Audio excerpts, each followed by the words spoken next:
Yes, students, good morning, all of you. Students, yesterday we have started the chapter number 4, chemical kinetics. Is it clear? So, today we will continue this topic. In the chemical kinetics, we have studied about the rate of reaction. हमने rate of reaction के बारे में बात करी थी. आज हम यहाँ पर बात करने जा रहे हैं type of rate of reaction. So, today's topic is type of rate of reaction. So, type of rate of reaction जो हमको यहाँ पे देखनी है, basically change in concentration देखना है with time. तो यहाँ पर जो टाइप हम पढ़ने जा रहे हैं टाइम के बेसिस पे है, ठीक है ना, on the basis of time. तो सबसे पहले इसके अंदर जो आता है rate, average rate of reaction. Is it clear? Average rate of reaction. So average rate of reaction क्या होता है? It is measured over the long interval of time. It means here we measure the rate of reaction over the long interval of time. लंबे समय में कितना change आएगा reaction के अंदर, उसको हमको यहाँ पे पढ़ना है. Is it clear? So let us see. देखिए, इसको थोड़ा ग्राफिकली हम समझने की कोशिश करते हैं बच्चों. यहाँ पर हम एक ग्राफ बनाते हैं बच्चों. नीचे लेते हैं टाइम और यहाँ पे कंसंट्रेशन ऑफ रिएक्टेंट. इस तरह से मैं ग्राफ बनाता हूँ. अब आप देखेंगे यहाँ पर बेसिकली क्या होगा, जो कंसंट्रेशन है रिएक्टेंट की स्टार्टिंग में तो बहुत ज़्यादा होगी, ठीक है ना, और समय के साथ साथ वो क्या होगी, डिक्रीज होगी. तो इस तरीके से ग्राफ बनेगा कुछ ये, ठीक है ना. ग्राफ जो है वो आपका इस तरीके से ये ग्राफ बनेगा कि कंसंट्रेशन लगातार डिक्रीज हो रही है. तो यहाँ पर देखिए, अगर मैं कहता हूँ टाइम t1 पर कंसंट्रेशन कितनी है, तो टाइम t1 पर कंसंट्रेशन कितनी थी, इतनी, ये R1 थी, ठीक है ना. तो टाइम t2, थोड़े समय बाद टाइम t2, कुछ टाइम इंटरवल के बाद टाइम t2 में, ठीक है ना, तो क्या कितनी कंसंट्रेशन होगी? ऑब्वियस बात है, रिएक्टेंट की कंसंट्रेशन डिक्रीज होगी. ये R2 हो गया, ठीक है ना. तो यहाँ पर मैं अगर R एवरेज निकालने की कोशिश करूँ, R average is equals to R2 minus R1 निकालूंगा अपॉन T2 माइनस T1, ठीक है ना. तो change in concentration, change in time. तो बेसिकली इसको मैं कैसे लिखूंगा बच्चों? अच्छा, एक चीज़ हो रहा है यहाँ पर, R2 जो है वो लेस देन है R1 से. R2 जो है वो लेस देन है R1 से. सो स्टूडेंट्स, यहाँ पर क्या होगा, चेंज इन जो कंसंट्रेशन में आएगा वो कैसा आएगा, नेगेटिव आएगा. Is it clear? वो कैसा आएगा, नेगेटिव आएगा. अपॉन यहाँ पर इसको T2 माइनस T1 को चेंज इन टाइम लिख लेते हैं. मैंने कहा R2 माइनस R1 कैसा आएगा, नेगेटिव आएगा. सो कभी भी रेट क्या होता है, basically speed, and speed can not be negative. So that's why we apply the negative sign here to make the rate positive. हम अपनी तरफ से यहाँ पर एक नेगेटिव साइन लगाएंगे रेट को पॉजिटिव बनाने के लिए. Is it clear? सो यहाँ पर बच्चों हमने क्या करा, एवरेज रेट इस तरह से निकाला. तो यहाँ पर चेंज इन कंसंट्रेशन क्या है, डेल आर, और यहाँ पे change in time del T. Is it clear? चलिए, अब सिमिलरली हम प्रोडक्ट में भी देखते हैं बच्चों. प्रोडक्ट, यहाँ पर टाइम, कंसंट्रेशन ऑफ प्रोडक्ट.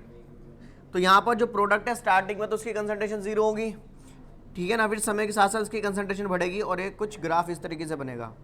आपका ग्राफ जो है इस तरीके से ये बन जाएगा. कंसंट्रेशन क्या है, लगातार बढ़ रही है. तो देखिए बच्चों, यहाँ पर टाइम T1 पर कंसंट्रेशन कितनी होगी,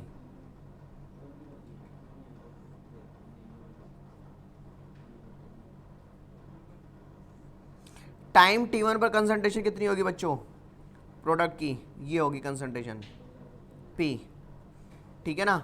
टाइम T2 पर कंसंट्रेशन कितनी होगी, T2, तो कंसंट्रेशन होगी ये P1, ये P2. तो ऑब्वियस सी बात है P2 ज़्यादा है P1 से. तो यहाँ पर जो रेट निकलेगा, एवरेज रेट, वो क्या होगा, तो P2 माइनस P1 निकालोगे आप अपॉन T2 माइनस T1. और ऑब्वियस सी बात है P2 जो है ग्रेटर है P1 से, तो आंसर कैसा आएगा, पॉजिटिव आएगा. तो यहाँ पर हमको नेगेटिव साइन लगाने की जरूरत नहीं है. Change in concentration of product upon change in time, ठीक है ना, चेंज इन टाइम. तो इस तरह से एवरेज रेट निकालते हैं. एक पर्टिकुलर इंटरवल, लॉन्ग इंटरवल के बीच में हम चेंज देख रहे हैं क्या आ रहा है. तो यहाँ पे चेंज इन P और यहाँ पे change in T. Is it clear? So now next type is instantaneous rate of reaction. So students, instantaneous rate of reaction के अंदर आप क्या देखेंगे, यहाँ पर इंस्टेंटेनियस आप लोगों ने क्लास 11th क्लास में आप लोगों ने फिजिक्स में पढ़ा है, वहाँ पर टर्म यूज़ होती है velocity, instantaneous velocity. Instantaneous velocity means कि एट अ पर्टिकुलर इंस्टेंट, एक पर्टिकुलर इंस्टेंट पर किसी भी पर्सन की जो मूव कर रहा है उसकी स्पीड क्या होगी, इंस्टेंट वेलोसिटी वो हो जाती है, ठीक है ना। तो यहाँ पर हम इंस्टेंटेनियस रेट ऑफ रिएक्शन पढ़ रहे हैं कि एक पर्टिकुलर इंटरवल पे, very very short interval of time में यहाँ पर चेंज क्या आएगा रेट ऑफ रिएक्शन में, उसके बारे में बात करनी है। तो बेसिकली ये क्या करा जाता है, it is measure at a moment और एट एन इंस्टेंट, एक पर्टिकुलर इंस्टेंट पे इसको मेजर करा जाता है। इसको हम ग्राफिकली समझने की कोशिश करेंगे बच्चों। So here we will take the concentration of reactant and here we will take the time. Is it clear?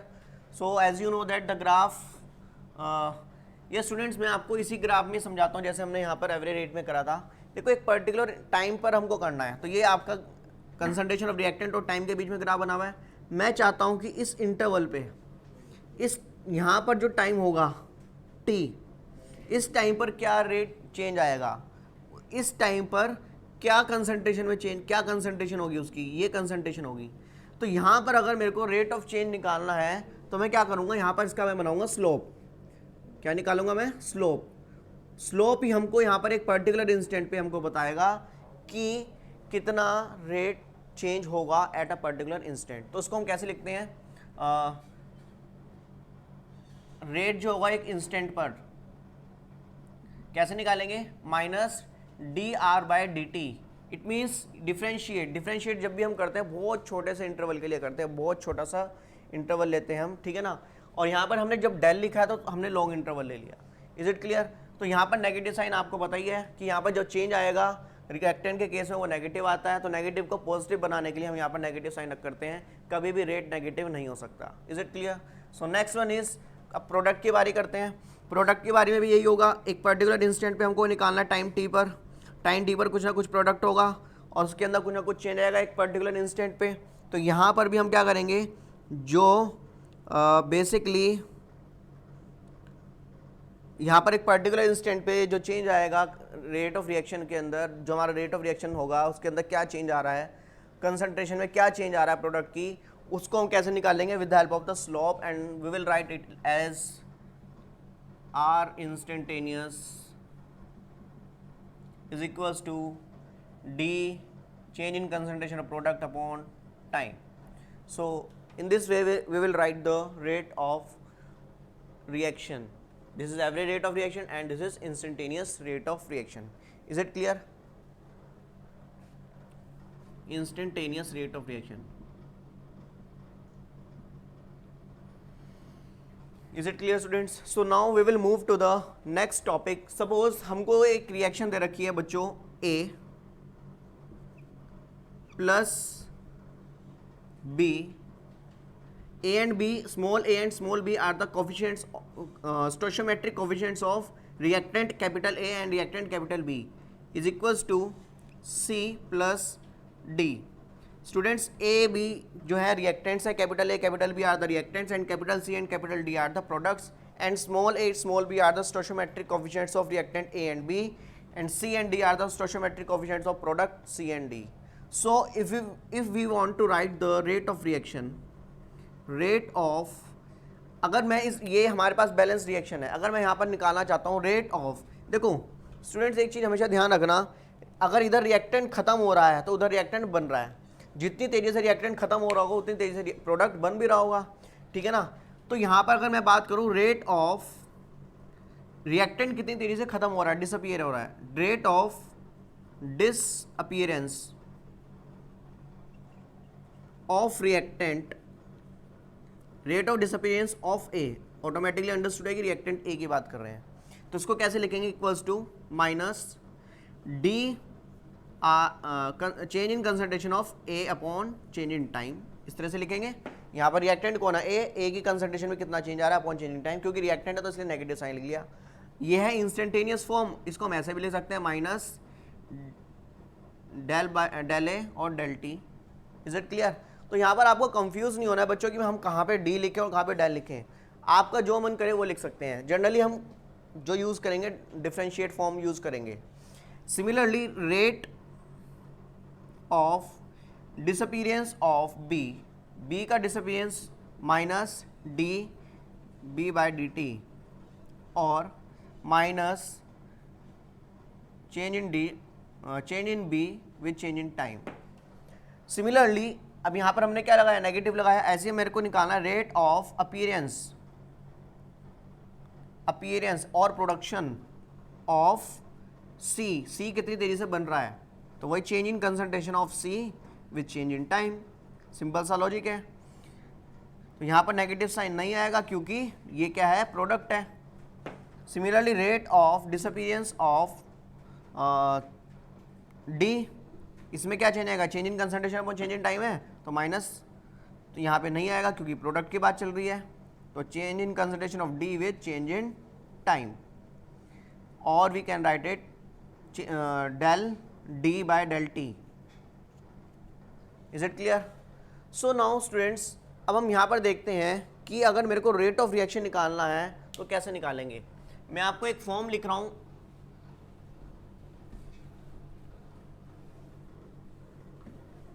देखिए मैं इस इक्वेशन के लिए एक कंडीशन लिख रहा हूँ, तो ध्यान से देखेंगे। रेट ऑफ रिएक्शन कैसे निकालते हैं, rate of reaction equals to, देखो बच्चों, अगर सिंपली डिसअपीयरेंस निकालनी है, अपीयरेंस निकालनी है, तो आप इस तरह से निकालोगे। अगर आपको इनके डिसअपीयरेंस और अपीयरेंस से हमको क्या निकालना है, रेट ऑफ रिएक्शन, इनकी हेल्प से मेरे को क्या निकालना है, रेट ऑफ रिएक्शन। तो देखो कैसे निकालेंगे। तो rate of reaction is equals to 1 upon negative of 1 upon A into d A by d T equals to 1 upon minus 1 upon B d B by d T equals to 1 upon C d C by d T equals to 1 upon D d D by D T. Is it clear? So by this way we will find the rate of reaction. अगर हमको rate of appearance पता है ए और B की, तो हम क्या करेंगे, रेट ऑफ रिएक्शन को, सपोज मेरे को बी की डिसअपीयरेंस पता है, तो मैं R O R equals to minus 1 upon B equals to minus 1 upon B into d V by d T कर दूंगा। तो मैं रेट ऑफ रिएक्शन को इनमें से किसी के भी इक्वल रख के मैं क्या कर सकता हूँ, निकाल सकता हूँ। ठीक है ना।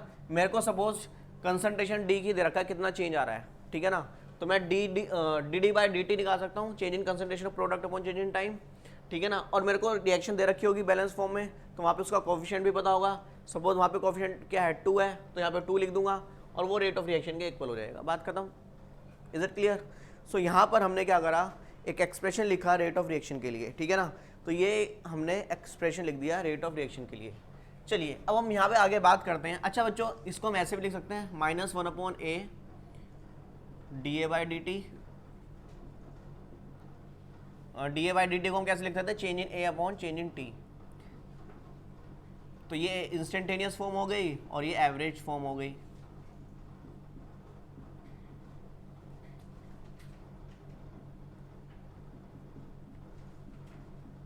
Is it clear students? तो ये न्यूमेरिकल में आपका बहुत ज़्यादा यूज़ आएगा इसका, तो आप इसको अच्छी तरह से याद रखेंगे। So now students, they are the some factors which affect the rate of reaction. कौन कौन से फैक्टर्स हैं जो रेट ऑफ रिएक्शन को इफेक्ट करते हैं? Factors affecting the rate of reaction, so सबसे पहले हम बात करेंगे, यहाँ पर फर्स्ट फैक्टर है वो है कंसंट्रेशन ऑफ रिएक्टेंट, ठीक है ना। Second one temperature, third one presence of catalyst, fourth one surface area, और बहुत सारे फैक्टर्स होते हैं, surface area of, simply surface area लिख लेते हैं हम, ठीक है ना। और भी बहुत सारे फैक्टर होते हैं, जैसे कि एक फैक्टर होता है रेडिएशन, कि हम रेडिएशन का मतलब क्या है, लाइट के प्रेजेंस में रिएक्शन करा रहे हैं। लाइट के, आप लोगों ने ऑर्गेनिक पढ़ी है, ऑर्गेनिक में आप लोगों ने देखा कि हमने जो रिएक्शन कराई है, बहुत सारी रिएक्शन लाइट के प्रेजेंस में कराते हैं, तो लाइट बेसिकली एक रेडिएशन है, ठीक है ना। तो चलिए अब हम यहाँ पर बात करते हैं सबसे पहले factor affecting the rate of reaction की, और उसके अंदर जो हम सबसे पहले पढ़ेंगे कंसंट्रेशन ऑफ रिएक्टेंट के बारे में पढ़ेंगे। Is it clear students? So let us सी।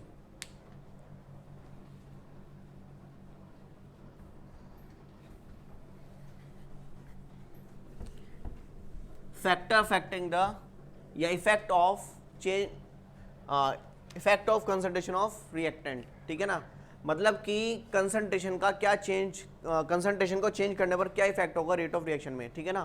तो बेसिकली अब हमारा यहाँ पर जो टॉपिक है वो देखना है effect of concentration of reactant on rate of reaction. चलिए, सो यहाँ पर स्टूडेंट्स हम देखते हैं कि सपोज हमारे को एक रिएक्शन दे रखी है A B gives C and D. Capital A, B are the reactants, small a and B are the stoichiometric coefficients, capital C, D and D are the basically products, and small c and D are the stoichiometric coefficients of products. So students, effect of concentration देखना है तो हमको scientifically अगर आप देखें reaction कब होगी, जब रिएक्टेंट्स कोलाइड करेंगे। रिएक्शन कब होगी, जब रिएक्टेंट्स कोलाइड करेंगे, ठीक है ना। तो कोलिजन होने के चांसेस कब ज़्यादा होते हैं, जब वहाँ पे क्राउडनेस ज़्यादा हो। और यहाँ पर रिएक्शन में क्राउडनेस कब होगी, जब कंसंट्रेशन रिएक्टेंट की ज़्यादा होगी। कंसंट्रेशन ज़्यादा होगी, मॉलिक्यूल्स ज़्यादा होंगे, तो उनके कोलाइड होने की संभावना ज़्यादा होगी। तो हमारे अकॉर्डिंगली जो रेट है वो जो कंसंट्रेशन ऑफ रिएक्टेंट के डायरेक्टली प्रोपोर्शनल होनी चाहिए, ठीक है ना। रिएक्टेंट की कंसंट्रेशन के डायरेक्टली, मैं यहाँ पे लिख देता हूँ कंसंट्रेशन ऑफ रिएक्टेंट, ठीक है ना। तो डायरेक्टली प्रोपोर्शनल होनी चाहिए प्रैक्टिकली जो हम देख रहे हैं, ठीक है ना। तो directly proportional to the concentration of the reactant. Is it clear? So students, ये तो बात समझ आ गई, बट साइंटिफिकली जो साइंटिस्ट ने निकाला उन्होंने देखा यहाँ पर एक और फैक्टर है जिसके ऊपर डिपेंड करता है, that one is N. What is N? N is basically the order, N is basically the order of reaction. यहाँ पर n क्या है, order of reaction.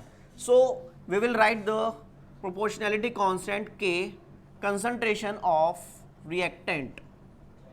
So by this way we write the rate of reaction, we calculate the rate of reaction. Is it clear students? तो यहाँ पर order of reaction ये है।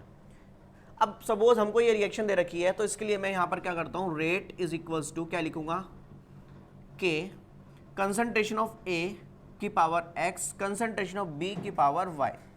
So students, यहाँ पर एक चीज़ ध्यान रख लो, मैंने यहाँ पर क्या कहा आपको, ये जो n है ये क्या है, ऑर्डर ऑफ रिएक्शन। अब जो ये ऑर्डर ऑफ रिएक्शन है ये कैसे निकाला जाता है, इट इज कैलकुलेटेड एक्सपेरिमेंटली। इसको एक्सपेरिमेंटली कैलकुलेट करा जा सकता है, कभी भी हम रिएक्शन से नहीं देख सकते। मतलब कि ये जो पावर्स हैं, मैंने इस रिएक्शन को देख के लिखा है, तो ये जो पावर्स हैं ये स्टोइचोमेट्रिक कोएफिशिएंट के इक्वल हो भी सकती हैं और नहीं भी हो सकती हैं, ठीक है ना। तो यहाँ पर मैं x क्या कहूँगा, x जो है वो है ऑर्डर ऑफ रिएक्शन। तो यहाँ पर x जो है order of reaction with respect to A and y is the order of reaction with respect to B, ठीक है ना। और ओवरऑल ऑर्डर ऑफ रिएक्शन क्या होगा, ओवरऑल ऑर्डर ऑफ रिएक्शन, पूरी रिएक्शन का ऑर्डर क्या होगा, वो होगा equals to x plus y, इन दोनों की पावर्स का sum. Is it clear? So students, इस फॉर्म को हम क्या कहते हैं, रेट लो एक्सप्रेशन। ये क्या है, एक तरह से रेट लो एक्सप्रेशन। तो अगर हम रेट लो एक्सप्रेशन को डिफाइन करें, रेट लो क्या होता है, rate low basically it is an expression in which each concentration, in which the concentration of reactant in which the product of, या स्टूडेंट्स इसको ऐसे करते हैं, it is a expression in which the rate of reaction, the rate of reaction is directly proportional to the product of the concentration of reactants in which